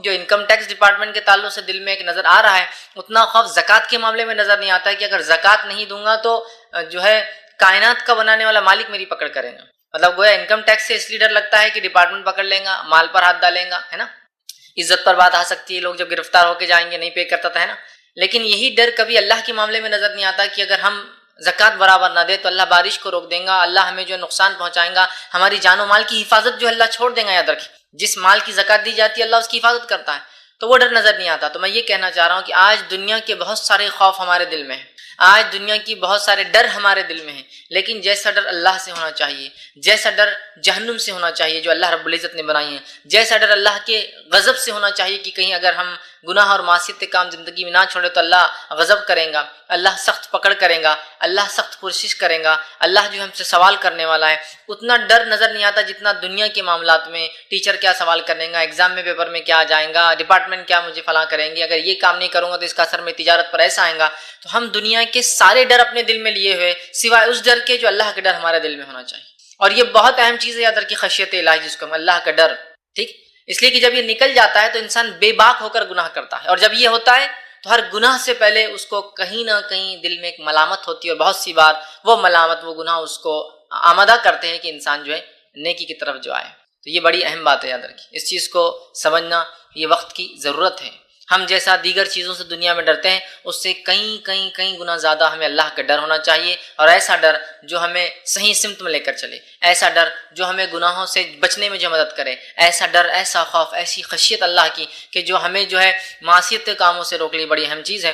نبی اکرم صلی اللہ علیہ وسلم نے ایک حدیث میں بیان کیا تھا کہ 3 لوگوں کے تعلق سے ایک واقعہ تھا جو غار کے اندر چلے گئے تھے اور پتھر ڈھک گیا، تو جب تینوں نے یہ طے کیا کہ اپنی اپنی کوئی نیکی بیان کرے، اس کو وسیلہ بنے اللہ کے پاس تاکہ اللہ اس مصیبت کو دور کرے، اس میں سے ایک شخص نے یہ بات کہی کہ اللہ، میں نے، اس کے رشتے میں وہ بہن تھی، چاہے شاید اس کی ممیری بہن یا چچیری بہن تھی، میں نے یہ خسر ایک بری نیت ڈالی اپنے بہن پر، اور جب ایک بار جو ہے مشکل اور پریشانی کی حالت آئے اور وہ میرے پاس آئی مجھ سے مانگنے کے لیے، تو میں نے کہا کہ اگر تو میرے ساتھ منہ کالا کریں گی تو میں جو ہے تجھے یہ پیسہ دے دوں گا۔ وہ بیچاری مجبور تھی، اللہ وہ راضی ہو گئے میرے اس عمل پر، اور جب میں اس کے ساتھ منہ کالا کرنے کے لیے اس کے قریب بڑھا تو اس عورت نے مجھ سے کہا، جو کہ رشتے کی اس کی بہن تھی، اے اللہ کے بندے، اللہ سے ڈر۔ اور یہ الفاظ اس کے سنتے ہی جو ہے اللہ وہ کہتا ہے میں گھبرا گیا، اور صرف تیرے خاطر میں نے، حالانکہ کوئی دیکھنے والا نہیں تھا، میں نے اس گناہ کو ترک کر دیا، اللہ رب العزت نے اس مصیبت کو ان لوگوں سے دور کر دیا۔ تو یہاں دیکھیے اس خاتون کا اس شخص کو یہ کہنا، اے اللہ کے بندے، اللہ سے ڈر، اور اس شخص کا اس سے ڈر جانا اور اس گناہ کو چھوڑ دینا۔ تو میں بھی یہی کہنا چاہ رہا تھا کہ ہمارا اللہ سے ڈر، خوف الہی ایک دم صحیح سمت میں ہو، جو ہمیں آمادہ کرے، جو ہمیں مجبور کرے کہ جو ہے ہم گناہوں سے بچے، جو ہمیں آمادہ کرے کہ ہم جن چیزوں سے اللہ ناراض ہوتا ہے ان سے بچے، جو ہمیں آمادہ کرے کہ ہم منکر سے، برے کاموں سے اپنے نفس کو روکے، اور اللہ کا ڈر ہمیں آمادہ کرے، ہمیں آگے بڑھائے کہ ہم نیکی کریں، ہم ایسے کام کریں جو جہنم سے بچاتے ہیں اور جنت میں لے جاتے ہیں۔ ہم جو ہے ہر بار جو امر بالمعروف، اچھائی کا حکم لوگوں کو دے، خود بھی نیکی کرے اور دوسروں کو اس کا حکم دے۔ تو ہمیں یہ بہت ضرورت ہے کہ ہم جو اللہ کے ڈر کو، خشیت الہی کو اپنے دل میں ڈالیں۔ اللہ رب العزت جو ہے ہماری سخت پکڑ کرنے والا ہے۔ اور ایمان کے تعلق سے نبی اکرم صلی اللہ علیہ وسلم اس حدیث کو یاد کیا، اس میں آپ نے فرمایا ایمان خوف اور امید کے بیچ میں ہے، ایمان ڈر اور امید کے بیچ میں ہے۔ ایمان جو ہے ڈر اور امید، خوف اور امید کے بیچ میں، ایمان دونوں کے بیچ میں ہوتا ہے، ایک طرف خوف ایک طرف امید ہے۔ اور یہ بات نبی اکرم صلی اللہ علیہ وسلم تب بیان کی تھی جب ایک صحابی کے انتقال کا وقت قریب تھا، آپ صلی اللہ علیہ وسلم کے پاس پہنچے اور پوچھا کیسا لگتا ہے، تو کہا ڈرتا ہوں اللہ کے عذاب سے، اس کی جہنم سے۔ تو آپ صلی اللہ علیہ وسلم خاموش رہے، تھوڑی دیر بیٹھے رہے، پھر پوچھا اب کیسا لگتا ہے، تو صحابی نے کہا امید کرتا ہوں کہ اللہ رب العزت مجھے جنت دیں گا، مغفرت کریں گا۔ آپ صلی اللہ علیہ وسلم نے کہا ہاں، جو اس حال میں مرا تو یقیناً وہ جو ہے درست تھا اور وہ ایمان پر تھا، اس لیے کہ ایمان خوف اور امید کے بیچ میں ہے، خوف ایک طرف اور امید، ڈرتا بھی ہوں کہ گناہوں کی وجہ سے پکڑ ہوں گی, امید بھی رکھتا ہوں کہ اللہ اس کے باوجود بھی انشاءاللہ معاف کریں گا. تو یہی بڑی اہم چیز ہے. لیکن یہ بات یاد رکھیے, ایمان صرف امید کے ساتھ جڑا نہیں, خوف اور امید کے بیچ کا حصہ ہے وہ. ہم کیا کر رہے ہیں, صرف امید امید اور امید. میں نے یہ گناہ کیا, اللہ انشاءاللہ معاف کر. میں نے فلاں کیا, اللہ مجھے معاف کر. میں نے زکات دی, اللہ مجھے معاف کرے گا. میں نے نماز نہیں پڑھی, اللہ مجھے معاف کرے گا. میں نے روزے رکھی, اللہ معاف. ہم صرف امید امید اور امید رکھ رہے ہیں. خوف اور امید کے بیچ ہے اسلام, ایمان. پہلے خوف کی کہیں میری زکات پہ اللہ پکڑ نہ کرے, یا اللہ میں توبہ کرتا ہوں تو اس سے رب دوں گا, امید ہے کہ اللہ مجھے معاف کریں گے. سمجھ رہے, خوف اور امید کے بیچ میں ایمان ہے. خوف ہے مجھے کہ اللہ جو ہے میں نے فلاں معصیت کی, تو پکڑ لے تو میں تو کہیں کا نہیں رہوں گا. امید کرتا ہوں اللہ میں نے تجھ سے توبہ کی تھی, تو اس توبہ کو بھی قبول کرے گا. تو خوف اور امید کے بیچ میں یاد رکھیے ایمان ہے, دونوں کے بیچ کا وہ حصہ یاد رکھیے. تو ہمیں بھی جو ہے اپنی کیفیت ویسے ہی بنانا ہے کہ خوف اور امید کے بیچ ہمیں رکھنا ہے اپنے آپ کو. یہ بڑی اہم چیز ہے یاد رکھیے, خوف اور امید کے بیچ ہم رہیں. ورنہ آج ہم دیکھ رہے ہیں صرف امید کر رہے ہیں کچھ لوگ, اور کچھ لوگوں کا حال ہے صرف خوف کا معاملہ کر رہے ہیں. ویسے خوف کا معاملہ بڑا کمزور نظر آتا ہے, امید ہی ہم لوگوں کو زیادہ ہے کہ ہمیں اللہ معافی کر دیں گا بس, اور خوف کا کوئی ایسی حالات یا کوئی بات نظر نہیں آ رہی ہے ہمارے سامنے. تو اس بات کو ہمیں یاد رکھنا ہے, اور ہمیں اپنے دل میں اللہ تعالیٰ کا حقیقی ڈر, حقیقی خوف ہمیں پیدا کرنا ہے, اس لیے کہ اس کے بغیر ہم ایمان کی نہ چاشنی اٹھا سکتے ہیں, اور نہ ہی اس کے بغیر کوئی شخص حقیقی ایمان والا کہلا سکتا ہے. تو ہمیں اللہ کا ڈر ویسے اپنے نفسوں میں پیدا کرنا ہے جیسے اللہ کا ڈر پیدا کرنے کا حق ہے. یاد رکھیے حق ہے. آئیے چند باتیں میں آپ کے سامنے اسی عنوان کے تحت رکھنے کی کوشش کروں گا, جو کہ ایک بہت اہم عنوان ہے. ایسا عنوان جو انشاءاللہ ہمیں گناہوں سے بچائیں گا. ایسا عنوان کہ اگر یہ ڈر پیدا ہو جائے تو ہم جو ہے انشاءاللہ عزیز بہت سارے نیک کاموں میں آگے بڑھیں گے, اور معصیت کے اور برائی کے کاموں سے اپنی نفس کو روکتے رہیں گے. اللہ رب العزت نے اسی بات کو یوں فرمایا اپنی کتاب کے اندر, سورہ سجدہ سورہ نمبر 32 آیت نمبر 15 سے لے کر 17 میں اللہ نے مومنوں کی کچھ صفت بیان کی. آئیے اس صفت کے بارے میں اللہ کیا فرماتا دیکھیے. اللہ فرماتا ہے, انما یؤمن بآیاتنا الذین اذا ذکروا بها خروا سجدا وسبحوا بحمد ربهم ولا یستکبرون. اللہ رب العزت کہہ رہا ہے کہ اللہ فرماتا ہے ہماری آیتوں پر وہی لوگ ایمان لاتے ہیں, وہی لوگ ایمان لاتے ہیں جنہیں جب کبھی نصیحت کی جاتی ہے, اللہ کی آیتیں سنائی جاتی ہے, تو وہ سجدے میں گر پڑتے ہیں. کیا کرتے ہیں وہ لوگ؟ سجدے میں گر پڑتے ہیں, اور آگے اور اپنے رب کی حمد اور اس کے بعد اس کی تسبیح اور بڑائی بیان کرتے ہیں. حقیقت میں اللہ سے ڈرنے والے, حقیقت میں نیک بندے, حقیقت میں مومن بندے وہ ہیں کہ جب اللہ کی آیتیں ان کو سنائی جاتی ہے, ان کو نصیحت کی جاتی ہے, تو ان کے دل کانپ اٹھتے ہیں اس نصیحت, اور وہ سجدے میں گر جاتے ہیں, اور وہ اللہ کی حمد بیان کرتے ہیں, وہ اللہ کی تسبیح بیان کرتے ہیں, اور وہ تکبر نہیں کرتے اپنے رب کے سامنے. مطلب اللہ کی آیتیں بتانے کے بعد نہ عمل کرنا تکبر کی علامت ہے. تو وہ تکبر نہیں کرتے اپنے رب کے سامنے, اور اللہ نے فرمایا وَهُمْ لَا يَسْتَكْبِرُونَ, اور وہ تکبر نہیں کرتے. تَتَجَافَ جُنُوبُهُمْ عَنِ الْمَضَاجِعِ, اور ان کے پہلو جو ہے وہ بستروں سے دور ہوتے ہیں. مطلب وہ راتوں کے وقت اللہ کی عبادت کرتے ہیں. دیکھیے ایک تو مومن کی صفت, آیتیں سنائی تو دل نرم ہو جاتا ہے, بات کو سن لیتے ہیں, تکبر نہیں کرتے, اور جیسی اللہ کی آیتیں سنائی جاتی ہے تو سجدے میں گر پڑتے ہیں اور اس کی بڑائی بیان کرتے ہیں, اس کی حمد و ثنا بیان کرتے ہیں. یہ ان کی صفت. دوسرا آگے اللہ رب العزت کیا فرماتا ہے, اور ان کے پہلو بستروں سے الگ ہوتے ہیں, مطلب رات کی نماز قائم کرتے ہیں تو بستروں سے الگ رہتے ہیں. پھر فرمایا جو ہے مزہ یدعون ربهم خوفا وطمعا, اور اپنے رب کو وہ آواز دیتے ہیں, دعائی دیتے ہیں, دعا کرتے ہیں, پکارتے ہیں. کیسے؟ خوف اور امید کے ساتھ. اپنے رب کو آواز دیتے ہیں خوف اور امید کے ساتھ, چونکہ ایمان اس کے بیچ میں ہے. تو اللہ فرماتا ہے اپنے رب کو خوف اور امید کے ساتھ جو ہے پکارتے رہتے ہیں. اور پھر فرمایا تمام وَمِمَّا رَزَقْنَاهُمْ يُنْفِقُونَ, اور جو کچھ اللہ نے دیا اس میں سے وہ جو ہے خرچ کرتے ہیں. پھر اللہ نے فرمایا فَلَا تَعْلَمُ نَفْسٌ مَّا أُخْفِيَ لَهُم مِّن قُرَّةِ عَيْنٍ, اور وہ نہیں جانتے, ان کی نفس نہیں جانتی کہ ان کے رب نے ان کی آنکھوں کی کیسی ٹھنڈک تیار کر رکھی ہے.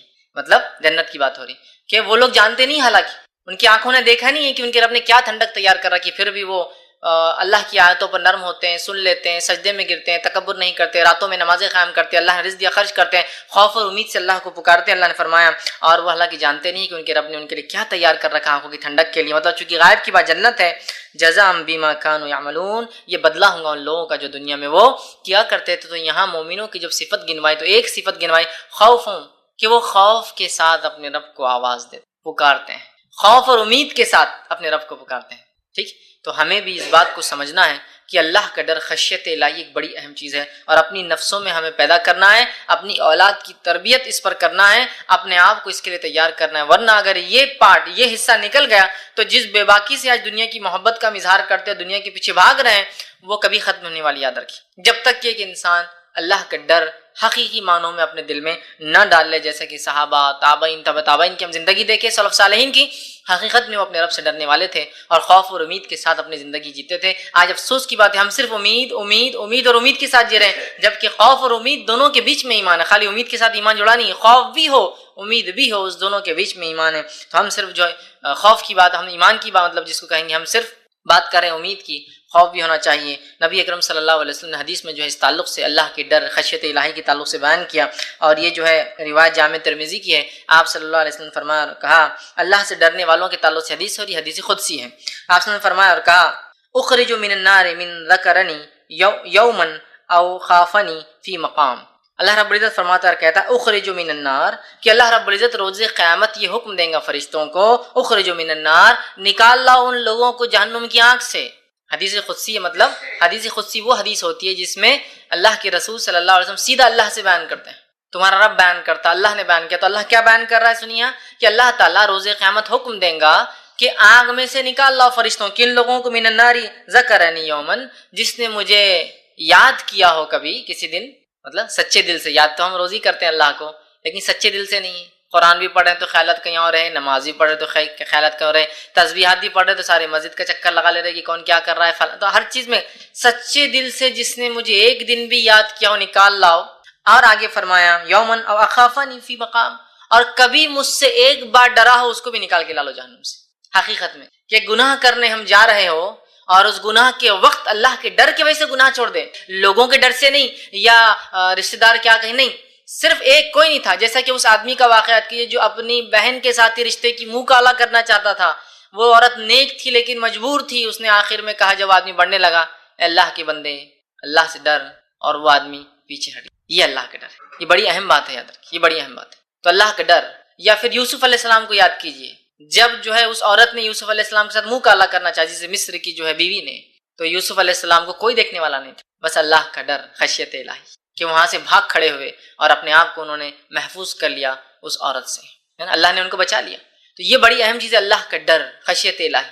کوئی نہیں دیکھ رہا مجھے پھر بھی میں ڈرتا ہوں، تو ایک بار جس نے سچے دل سے یاد کیا ہو یا مجھ سے ڈرا ہو، لا ان کو بھی نکال لو جہنم سے باہر۔ مطلب وہ لوگ جن کے اعمال کی کمزوریوں سے، گناہوں کے باعث وہ جہنم میں چلے جائیں گے، ایک وقت جہنم کی سزا بھگت لیں گے، اس کے بعد ایک آواز دی جائیں گی کہ نکال لو ان لوگوں کو بھی جہنم سے، چونکہ اللہ کو تو بہانے چاہیے اپنے، کہ تو اللہ تعالیٰ اپنے بندوں کو سزا دینے کے لیے تھوڑی پیدا کیا ہے اس نے، وہ تو بہانے ڈھونڈتا ہے کہ کیسے کیسے ان کی مغفرت کر دو، ان کو معاف کر دو، تو آواز لگا جائیں گی نکال لو جن لوگوں نے مجھے کبھی یاد کیا ہو، اور نکال لو ایسے انسان کو جس نے جو ہے میرے سے کبھی ڈرا، اس کو نکال کے لاؤ۔ تو دیکھیے اللہ کا ڈر کتنی اہم چیز، اور یہ حدیث قدسی تھی۔ اسی طرح ابن حبان، صحیح ابن حبان کی ایک اور روایت ہے، اور یہ بھی حدیث قدسی ہے۔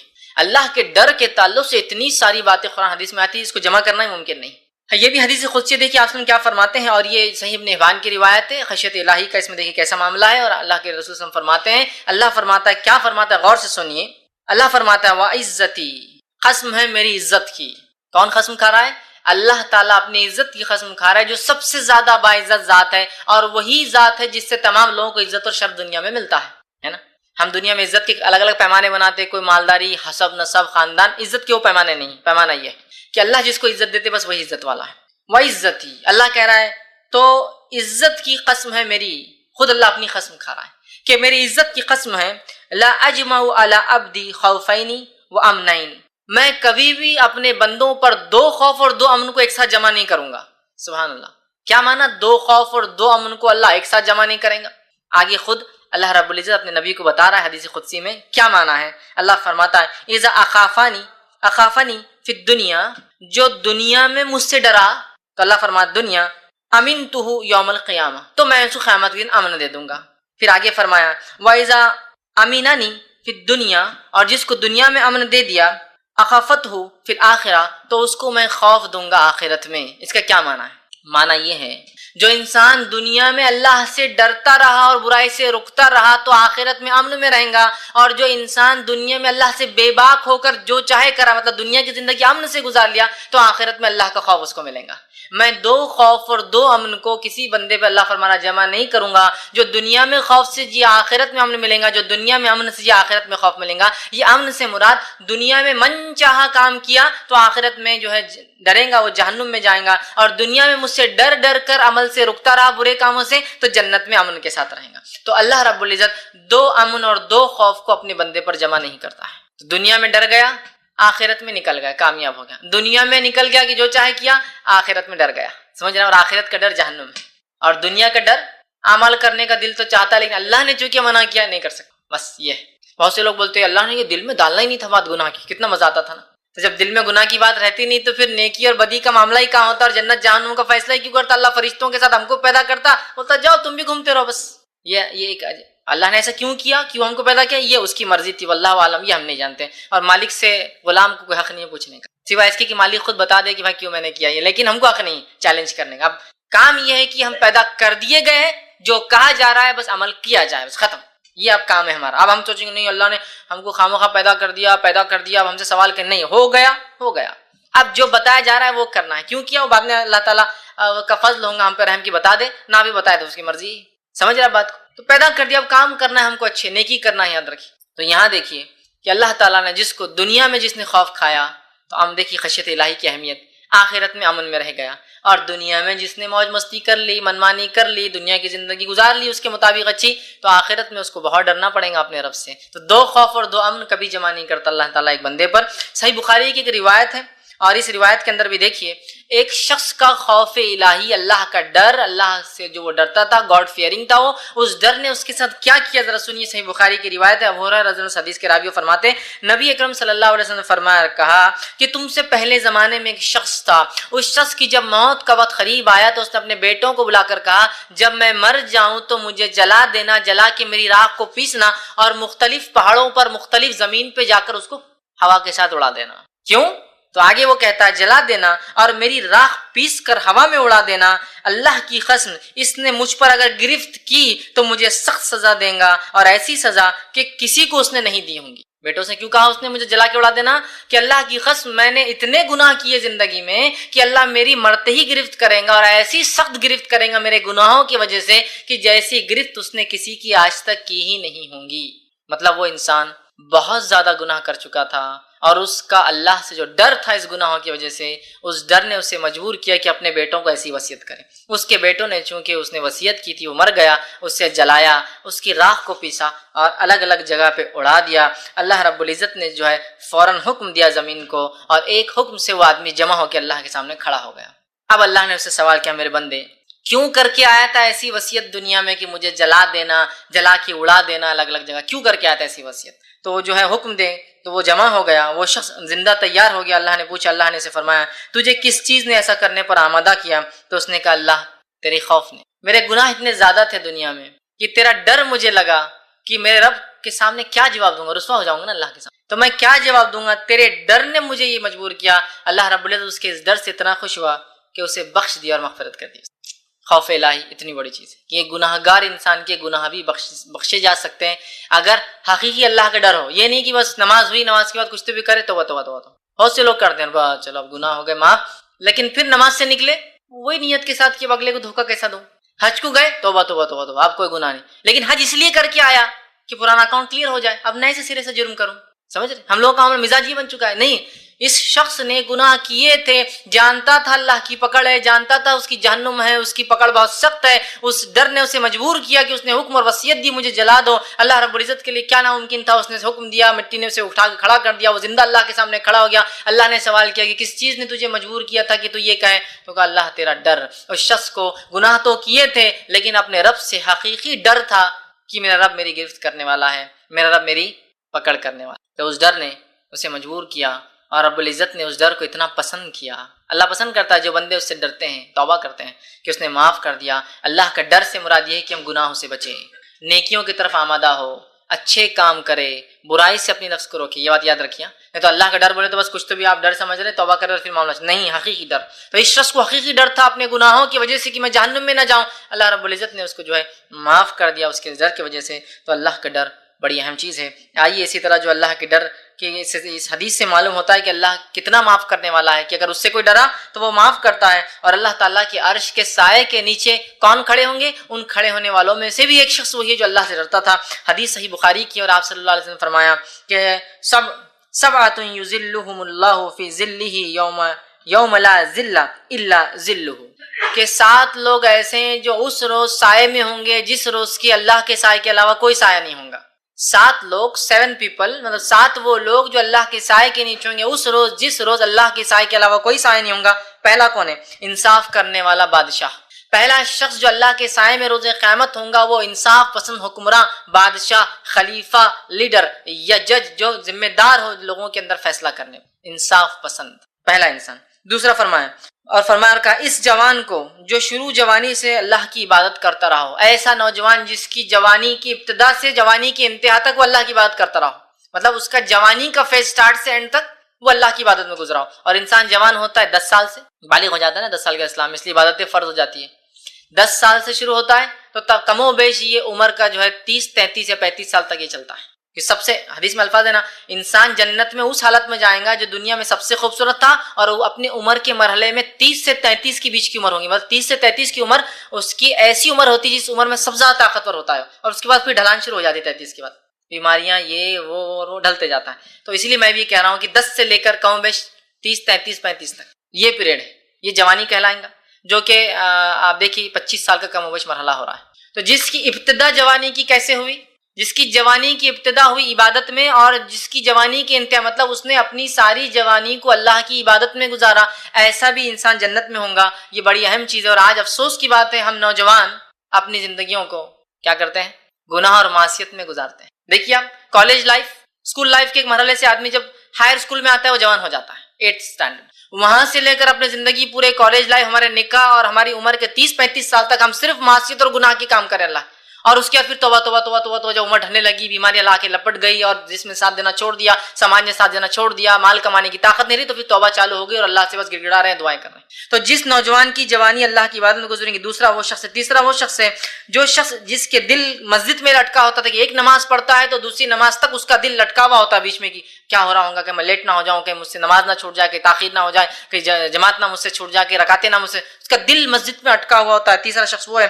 چوتھا شخص وہ ہے، وہ آدمی جس نے اللہ کے لیے دوستی کی ہو اور زندگی بھر دوست رہا ہو، اور اس کی جدائی تک اس دوست سے اس کی دوستی مطلب جمع بھی ہوا اللہ کے لیے اور جدا بھی ہوا اللہ کے لیے، مطلب 2 لوگ جو ملتے ہیں اللہ کے لیے اور جدا ہوتے ہیں اللہ کے لیے۔ تو ایک معنی یہ کہ دنیا میں اگر ملے بھی تو اللہ کے لیے، اگر الگ بھی ہو رہے تو اللہ کے لیے۔ ایک معنی یہ کہ ملنے سے ختم ہونے تک اللہ کے لیے ساتھ رہے، مطلب شروعات بھی دوستی کی اللہ کے لیے بھی، اور مر بھی گئے ٹوٹنے تک اللہ کے لیے ہی دوستی رہی۔ یہ ایک معنی ہے، رہے ساتھ بھی تو اللہ کے لیے، جدا ہو بھی تو اللہ کے لیے۔ آج ایسی دوستی ہم کہاں دیکھتے ہیں؟ ہم رہ رہے ہیں ساتھ کسی کے معصیت اور گناہوں کے لیے، معصیت گناہ چھوڑ دیا تو ہم دوستی بھی چھوڑ دیتے ہیں۔ سب سے زیادہ دوست اچھے کون ہے؟ جو پیسہ خرچ کرتا ہے، حرام کاری کروا رہا ہے، فلاں، یہ بہت اچھا دوست، ارے یار وہ بند کر دیا تو اپن نے جانا چھوڑ دیا اس کے واسطے، ہے نا۔ تو یہ آدمی، اس کے بعد آپ فرماتے ہیں پانچواں وہ مرد جس کو ایک مرتبے والی خوبصورت عورت منہ کالا کرنے کے لیے بلائے اور وہ کہے میں اللہ سے ڈرتا ہوں۔ کیوں کہا مرتبے والی خوبصورت عورت؟ اس لیے ایک چیز تو اس کے مرتبے کی وجہ سے ڈر نہیں ہے کہ راز فاش ہوگا، اسٹرانگ لیڈی ہے نا، بہت اس کا مقام ہے، سمجھے؟ تو راز فاش ہونا ممکن نہیں ہوتا ہے، چھوٹے موٹے لوگوں کے راز جلدی فاش ہوتے ہیں، بڑے لوگوں کے راز فاش نہیں ہوتے ہیں۔ ایک تو مرتبہ ہونے کی وجہ سے وہ کیس دبا سکتی ہے، آسانی سے معاملات کو مٹا سکتی ہے، اس کا مرتبہ ہے نا۔ دوسرا نہ صرف مرتبہ ہے، وہ خوبصورت بھی ہے، اس میں ایک اٹریکٹیو پارٹ بھی ہے۔ ایک ڈر تو یہ کہ دنیاوی مشکلیں ہٹ جائیں گی اگر پکڑے بھی گئے تو، چونکہ وہ ایک بہت اونچے اثر رکھنے والی لیڈی ہے۔ دوسرا خوبصورت بھی ہے، اثر رکھنے والی خوبصورت عورت بلائے اور وہ کہ میں اللہ سے ڈرتا ہوں، اس لیے کوئی بدصورت عورت بلائے تو انسان ویسے بھی جاتا نہیں، اثر وسر نہیں تو اس کو کوئی اٹریکشن، سمجھ رہے آپ؟ تو خوبصورت بھی ہے، اثر رکھتی ہے اور بلا رہی ہے، اور یہ تب کہہ رہا ہے، حالانکہ ڈر نہیں ہے، دنیا کا ڈر نہیں، میں اللہ سے ڈرتا ہوں۔ اس کے بعد آپ فرماتے ہیں چھٹا وہ جس نے اکیلے جو ہے تنہائی میں چھپا کر صدقہ دیا ہو، ایسا صدقہ دیا ہو کہ ایک ہاتھ سے دیا ہو تو دوسرے ہاتھ کو نہ پتا، سیدھے ہاتھ سے دیا ہو تو الٹے ہاتھ کو نہ پتا، ایسا خاموشی میں اس نے ڈونیشن دیا، صدقہ دیا، چندہ دیا، عطیات دیتا تھا کہ ایک ہاتھ سے دیا تو دوسرے ہاتھ کو پتا نہیں۔ اس کا یہ ہرگز معنی نہیں کہ ایک ہاتھ چھپا کر دینا ہے، معنی یہ ہے کہ اس نے جب دیا تو کوئی شہرت نہیں چاہیے، کوئی نام نہیں چاہا، کوئی ریاکاری نہیں تھی، کوئی نہیں چاہتا تھا کہ وہ سلام کرے جھک کر کہ مجھے زکوٰۃ چندے صدقات دیتے ہیں، کچھ نہیں، دے دیا، معاملہ ختم ہو گیا۔ اور ساتواں وہ انسان عرش کے سائے میں ہوگا۔ آپ سے فرماتے ہیں اور کہتے ہیں وہ شخص جس نے اکیلے میں تنہائی میں اللہ کو یاد کیا ہو اور اس یاد کرنے سے اس کی دونوں آنکھیں بہہ پڑی ہو، دونوں آنکھوں سے آنسو نکلا ہو۔ 7 لوگ جو اللہ کے سائے میں ہوں گے جس دن کوئی سائے نہ ہوگا، آخری 7واں انسان وہ ہے جو اللہ کے ڈر سے رویا ہو۔ ٹھیک، حدیث کے الفاظ ہے وہ شخص جس نے اکیلے تنہائی میں اللہ کو یاد کیا تو اس کی دونوں آنکھیں بھیگ گئی، بہہ پڑی۔ اور یہاں دیکھیے حدیث کے الفاظ، اکیلے تنہائی میں رویا ہو. اجتماعیت میں آدمی بہت رو لیتا ہے. مثال کے طور پہ کسی کا انتقال ہوا ہو تو آپ دیکھیے ہر تھوڑی دیر میں ایک لہر آتی غم کی اور رونے کی. جب کوئی نئے رشتے دار انٹروڈیوس ہوتے جاتے ہیں تو اتنی دیر سب کو رونا آتا. اب وہیں کوئی آدمی اکیلا کھڑے رہ کر روئے نہیں دیکھیں گے آپ کو کوئی. اکیلے رونا یہ آدمی کو تبھی آ سکتا ہے جب وہ بے انتہا اور بے لوث کسی سے محبت کرتا ہے انتقال پہ. تو اسی طرح اللہ سے اکیلے میں ڈر کر رویا. اجتماعیت میں کوئی بھی رو لے رہا ہے, دعائیں ہوتی اجتماعیت, دیکھیے لوگ کتنا زور زور سے رو رہے ہیں. ان کے رونے کے مقابلے میں ان کی زندگی کے عمل نظر نہیں آ رہے کہ زندگی میں اتنا جتنا رو رہا ہے اتنا ڈرتا ہو کہ معاملات میں اتنا صحیح ہو.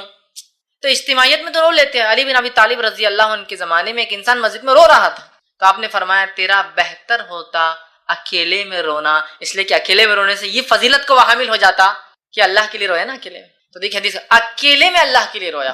اجتماعیت میں لوگوں کے سامنے انسان رو لیتا ہے, اکیلے میں رونا یہ اصل چیز. تو اکیلے میں اللہ کے لیے رویا. خشیت الہی دیکھیے کہ اگر جو روتا ہے تو وہ عرش سائے میں ہے, جو ڈرتا ہے مر گیا تو جنت جا رہا ہے, مغفرت ہو جا رہی ہے. اللہ دو خوف کو اور دو امنوں کو جمع نہیں کرتا. اللہ نے اعلان کر دیں گا روز قیامت جو جہنم میں چلے بھی جائیں گے نکال لاؤ جو ایک بار بھی ڈرا ہوں اس.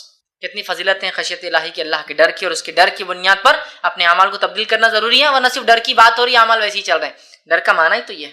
اسی طرح جو ہے مستدرک حاکم کی جو ہے ایک روایت ہے, اللہ کے رسول صلی اللہ علیہ وسلم فرماتے اور کہتے ہیں من ذکر اللہ ففاضت عیناہ من خشیت اللہ حتی اصیب الارض من دموعہ لم یعذب یوم القیامہ. دیکھیے حدیث کیا آپ نے فرماتے ہیں جو اللہ کو یاد کرے, اللہ کے خوف سے اتنا روئے کہ اس کی آنکھیں جو اس کے آنسو زمین پر گر پڑے تو قیامت دن اسے عذاب نہیں ہوگا. جو انسان اللہ کے ڈر سے روئے اور ایسا روئے کہ اس کے آنسو زمین پر گر پڑے, ایسے شخص کو اللہ رب العزت روز قیامت عذاب نہیں دیں گا.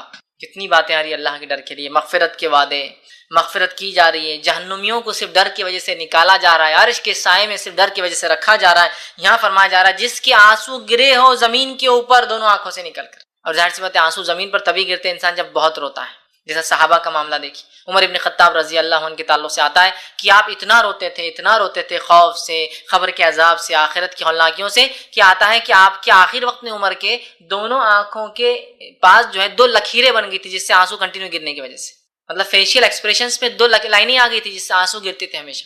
عثمان ابن عفان رضی اللہ عنہ کے تعلق سے آتا ہے اتنا کثرت سے روتے خبر کے پاس جب بھی بیٹھتے, چونکہ خبر سٹارٹ ہے, سوال جواب شروع ہو رہے ہیں, اللہ کا ڈر ظاہر سی بات انسان کو فرسٹ فیز میں ہو رہا ہے, تو اتنا روتے تھے کہ آپ جب روتے تھے خبر کے پاس تو آپ کے آنسو سے داڑھی بھیگ کر داڑھی سے جو ہے آنسو نیچے ٹپکتے ہیں. یہی معنی ہے حدیث کا.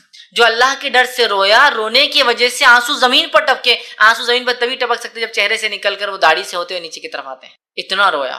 تو ایسے شخص کے بعد اللہ فرماتا ہے میں اسے روز قیامت عذاب نہیں دوں گا, کیونکہ میرے ڈر سے رویا ہے نا.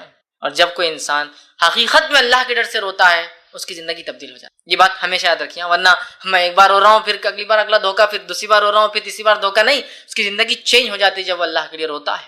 یہ بڑی اہم چیز ہے. تو جو رویا ہو, آنسو نکلے ہو, زمین بھیگی ہو, اللہ نے کہا کہ میں اس کو عذاب نہیں دوں گا کیونکہ وہ میرے لیے رویا ہے.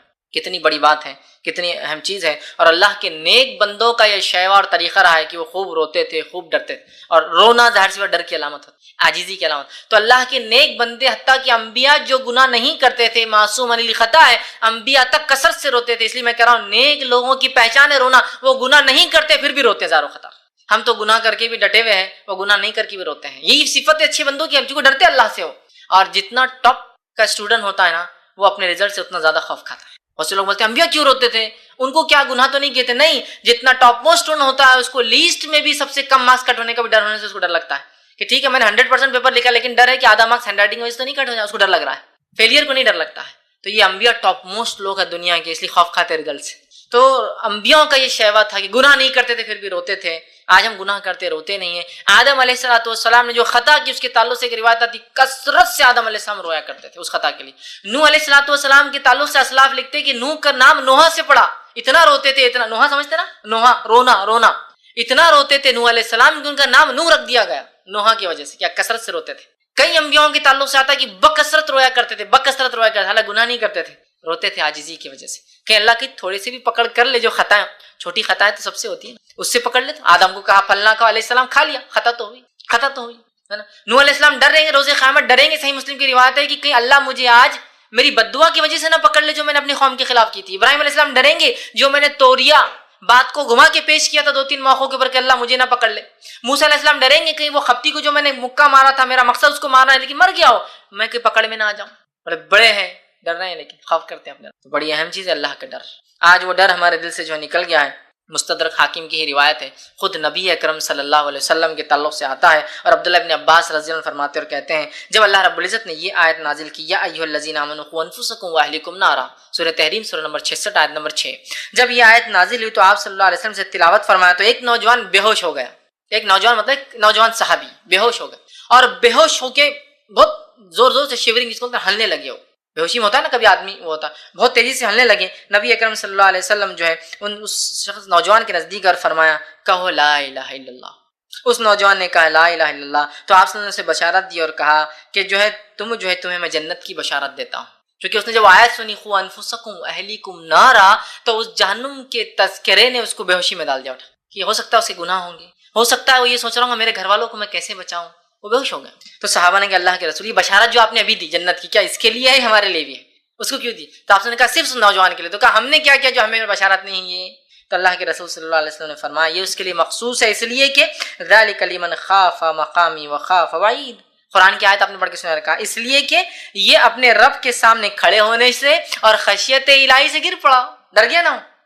جیسی آیت پڑھ گی قوا انفسکم واہلیکم نارا, گر گیا ہو, ڈر گیا ہو. کیوں ڈر گیا؟ اس لیے کہ اللہ نے قرآن میں کہا جو اس دن میرے سامنے کھڑے رہنے سے ڈرا اور میری وعید میری وارننگ سے ڈرا جو دنیا میں دی نا اللہ نے مت کرو ایسا کروں گا مت کرو ایسا کروں گا, جو ڈر گیا وعیدوں سے اور میرے سامنے کھڑے رہنے سے تو وہ تو کامیاب ہوگا. اس وجہ سے میں نے اس نوجوان کو خوشخبری دی. اللہ کے نبی نوح علیہ الصلوۃ والسلام, اللہ کے رسول نوح علیہ الصلوۃ والسلام نے 950 ایئرس 950 سال اپنی قوم کو دعوت دی. جب قوم کو دعوت دی تو وہ کہتے ہیں بعد میں رپورٹ پیش کرتے ہیں سورہ نوح کو آپ پڑھ لیجئے. اے اللہ میں نے ان کو دعوت دی صبح اور شام, یہ مجھے دیکھتے ہیں تو کانوں میں انگلیاں ڈال لیتے ہیں, چہروں پہ کپڑے ڈال لیتے ہیں, مجھے دیکھ کر چھپا لیتے ہیں اپنے چہرے کو. پھر وہ کہتے ہیں میں نے اپنی قوم سے اللہ کہا اور فرماتے ہیں قلت استغفروا ربکم انہ کان غفارا. اور انہوں نے اپنی قوم سے کہا میری قوم تم اللہ سے استغفار کرو, اللہ تعالیٰ کو یقیناً تم معاف کرنے والا پاؤں گے. آپ کی قوم کافر ہے, یاد رکھیے اکثریت کافر ہے, چند لوگ 70-80 لوگ ایمان لائے تھے, ٹھیک ہے. وہ یقیناً معاف کریں گا, تم استغفار کرو وہ تمہیں معاف. یرسل السماء علیکم مدرارا, اور تمہارے اوپر استغفار کی برکت سے موسلا دھار ایک ایسی بارش جو کنٹینیوسلی ہوتی ہے, مفید ہوتی ہے, فائدہ مند ہوتی ہے, موسم کے اعتبار سے ہوتی ہے, ایسے وقت ہوتی ہے جب انسانوں کو تکلیف نہ ہو, وہ بارش تم کو برسائیں گا, ہے نا. آج بارش پہ کتنی دنیا کی اکثریت آبادی بارش پہ ڈیپینڈ ہے, ہوتی ہے تو اکنامی درست ہوتی ہے, نہ ہو تو گر جاتی ہے. تو کہا موسلادھار بارش برسائیں گا, استغفار کی وجہ سے آسمان سے بارش برسیں گی جس سے زمین میں کیا ہوتا ہے آپ سب لوگ جانتے ہیں اس کا نتیجہ. تو کہا آسمان سے بارش برسائیں گا وَيُمْدِدْكُمْ بِأَمْوَالٍ وَبَنِينَ, اور تم کو مال میں اور اولاد میں بڑھا دیں گا. استغفار کی وجہ سے تم کو مال میں اور اولاد میں بڑھا دیں گا. آج مال اور اولاد کے لیے کیا کچھ نہیں ہو رہا, ایک تو کمائی اور دوسرا جس کو اولاد نہیں وہ اپنی اولاد کے لیے کوشش بڑھا دیں گا, میری اس معاملے میں آگے بڑھا دیں گا. پھر وہ فرماتے ہیں برسائیں گا اور مال اور اموال میں تمہیں بڑھا دیں گا. وَيَجْعَلْ لَكُمْ جَنَّاتٍ وَيَجْعَلْ لَكُمْ أَنْهَارًا, اور تمہیں باغات عطا فرمائیں گا اور نہریں بہا دیں گا ان باغات. 5 نعمتیں ایک عمل کے استغفار جو دنیا کی بہترین زندگی کا اصول ہے.